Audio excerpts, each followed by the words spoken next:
नमस्कार दोस्तों, stock market studies में फिर से एक बार आपको बहुत-बहुत स्वागत है।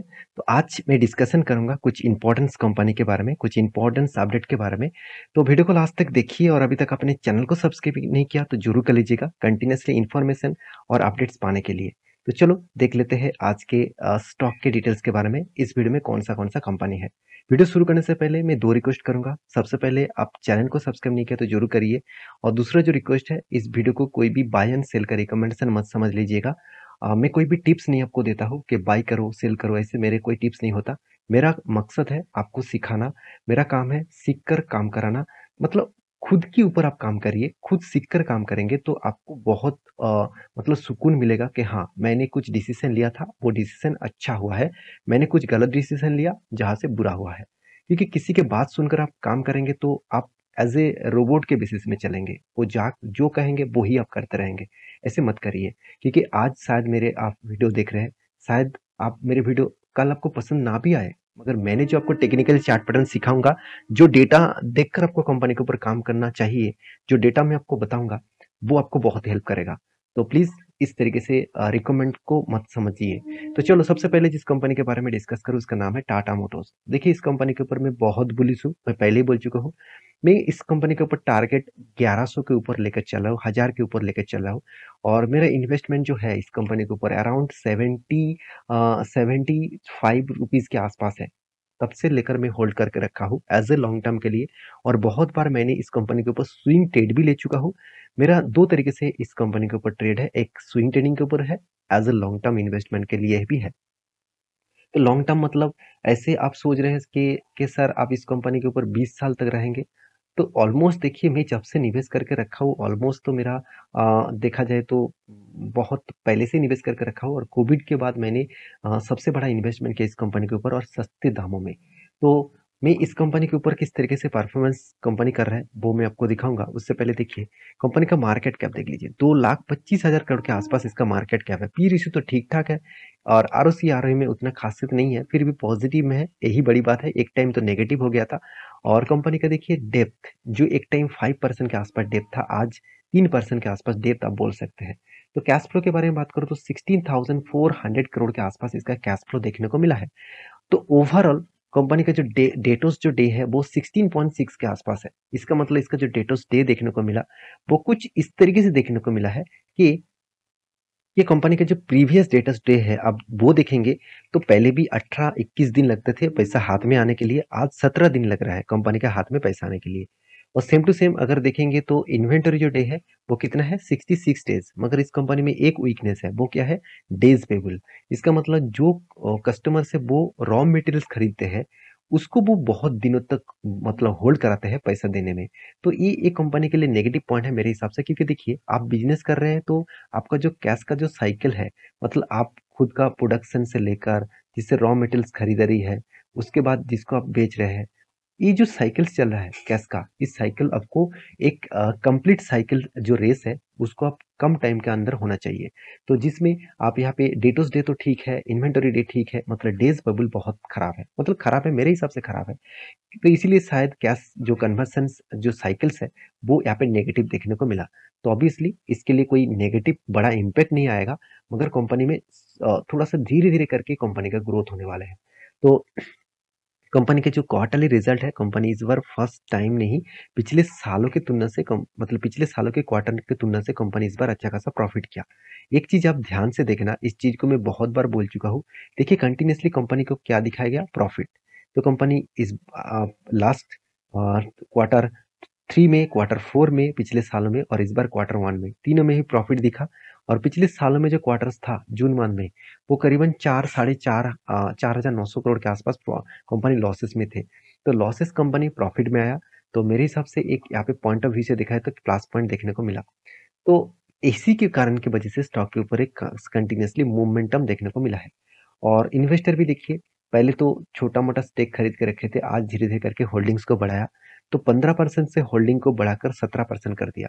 मैं इसी चीज़ आपको बता रहा था कि जब कंपनी के ऊपर परफॉर्मेंस अच्छा होते हैं, तो इंस्टीट्यूशन भी उस कंपनी के ऊपर इन्वेस्ट करने के लिए तैयार हो जाते हैं। तो देखिए एफआईएस ने भी क्या किया, कंटिन्यूअसली होल्डिंग को इंक्रीज़ किया और पब्लिक के पास भी देखिए अच्छा खासा होल्डिंग्स है।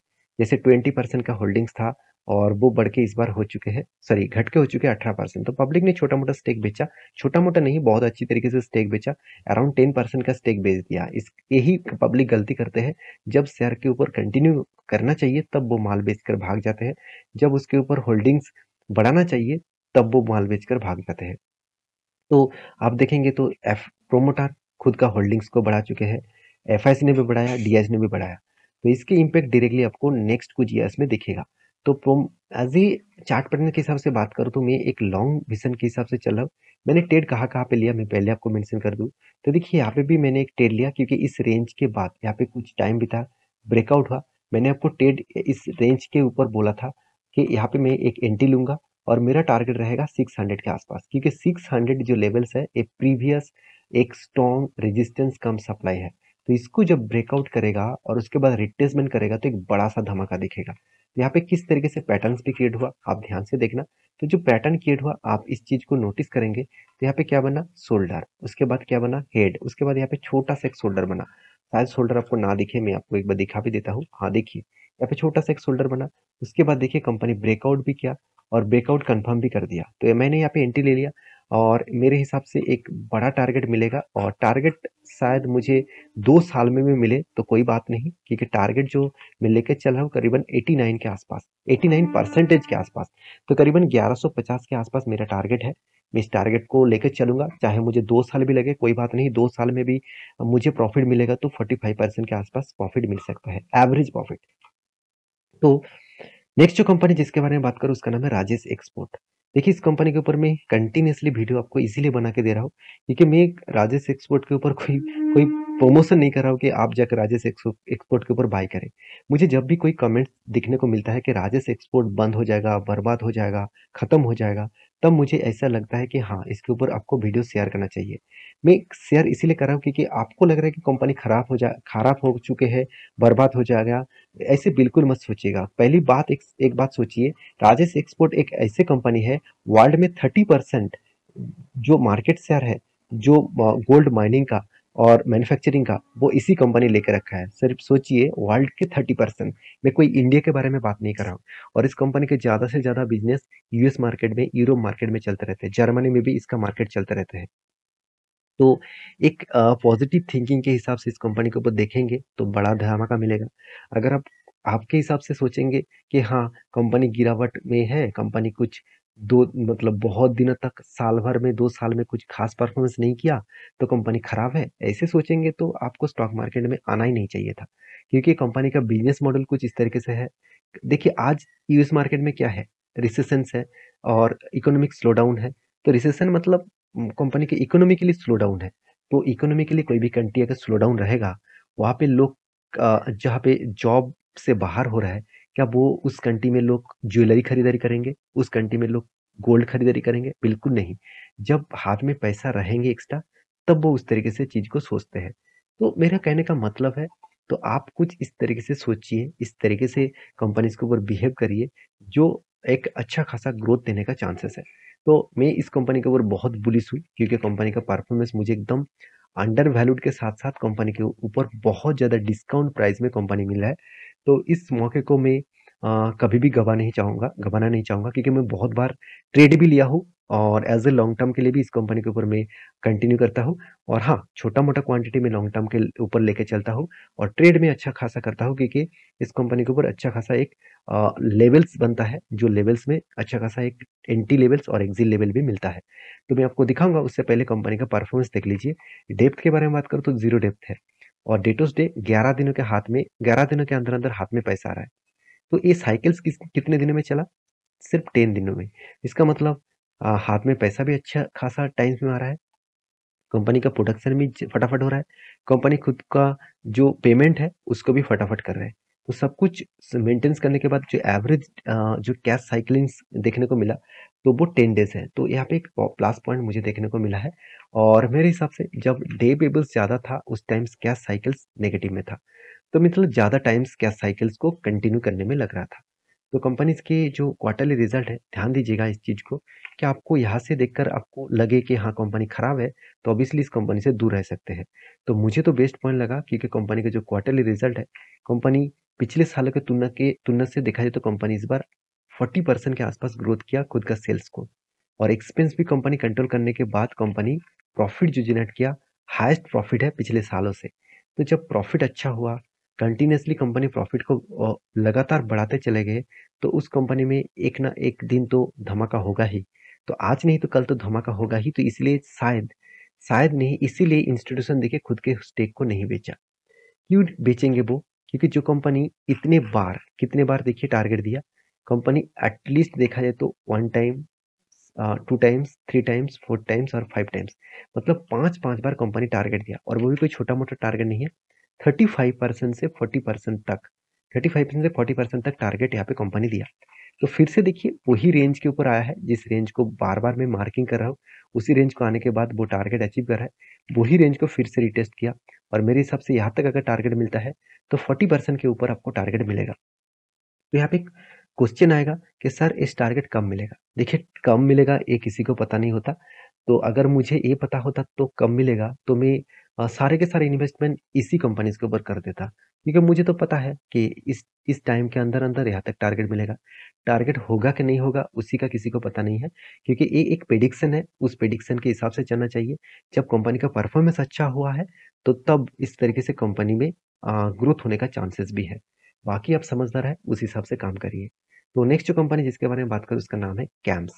तो कंप्यूटर एज मैनेजमेंट सर्विसेज। देखिए कंप्यूटर एज मैनेजमेंट जो सर्विसेज कंपनी है, तो इसके बारे में मैं हमेशा के लिए बुलिश हूँ और हमेशा के लिए बुलिश रहूँगा।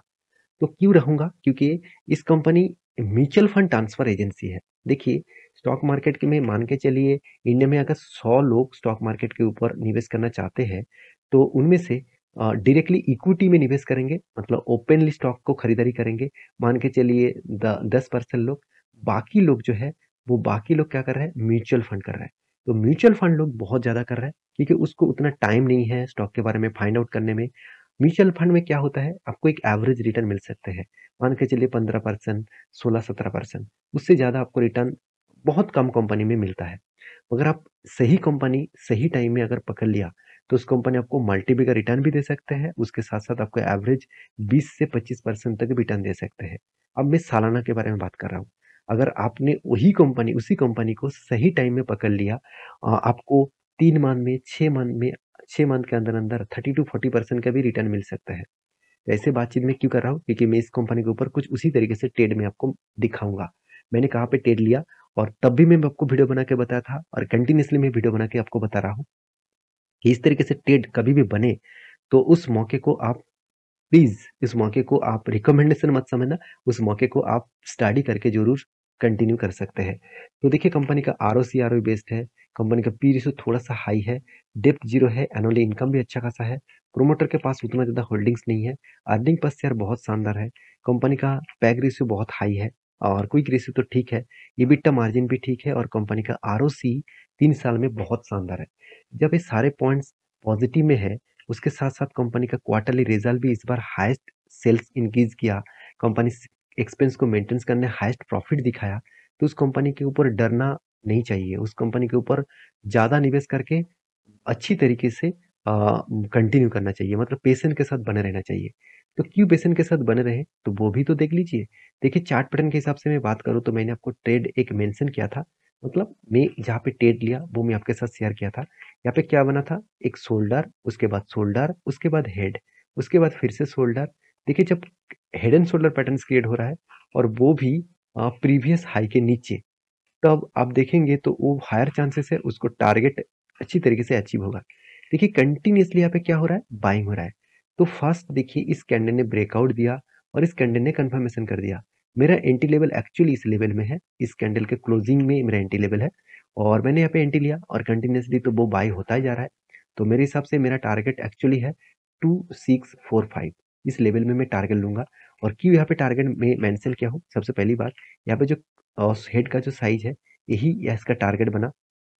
दूसरी बात, यहाँ पे देखिए प्रीवियस यहीं पे इसका रेजिस्टेंस कम सप्लाई जोन है, तो इसका मतलब वही लेवल को जाने के बाद एक रिवर्सल भी होने का चांसेस है।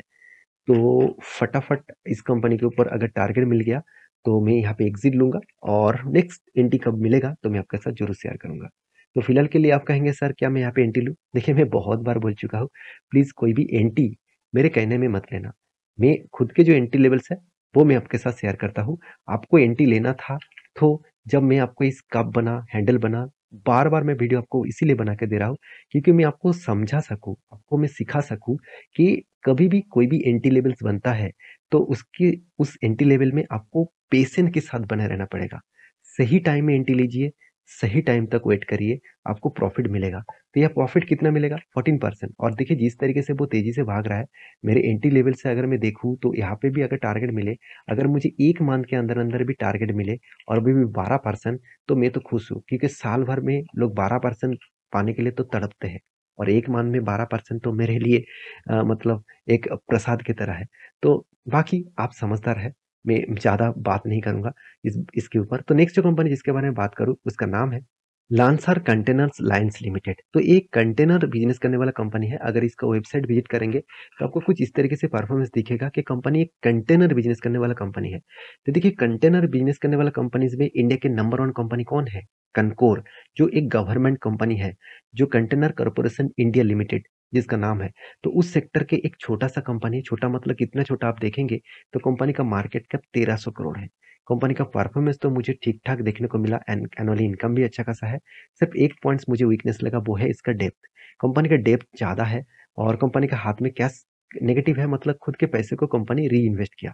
प्रोमोटर के पास अच्छा खासा होल्डिंग्स भी देखने को मिला और कंपनी देखिए क्वार्टरली जो रिजल्ट है वो और ईयर ऑफ ईयर बेसिस जो रिजल्ट है कंटिन्यूअसली खुद का सेल्स को मेंटेन करते हैं और इसीलिए कंपनी अच्छा खासा प्रॉफिट भी जनरेट कर रहा है। शायद इसीलिए कंपनी ने एक बहुत बड़ा डिसीजन लिया। वो डिसीजन क्या है? आप ध्यान से देखेंगे कंपनी बोनस और स्प्लिट स्प्लिट तो पहले दिया है, बोनस देने का अनाउंसमेंट किया है और वो भी कब? 22 सितंबर में कंपनी बोनस देने वाला है और वो भी कितना? 2:1 रेशियो का। अच्छी बात है कंपनी 1 के बदले 2 शेयर देगा। इसका मतलब आपके पास अगर 100 शेयर है, उसके बदले आपको 200 शेयर मिल जाएगा। तो डायरेक्टली इस कंपनी के ऊपर निवेश मत करिए, स्टार्ट ही करके काम करिए और वीडियो अच्छा लगे तो प्लीज़ लाइक करिए, दोस्तों के साथ शेयर भी करिए। तो मैं पहले भी बोला हूँ, अभी भी बोलूँगा कि मैं कोई भी रिकमेंडेशन और कोई भी टिप्स नहीं देता। मेरा काम है आपको सिखाना, सीख कर काम करेंगे तो सब कुछ मिलेगा। अगर ना सीख कर काम करेंगे तो आपको लॉसेस होने का चांसेस बढ़ जाएगा। मिलेंगे नेक्स्ट वीडियो में, तब तक के लिए अच्छे से रहिए, अपना ख्याल रखिए। धन्यवाद।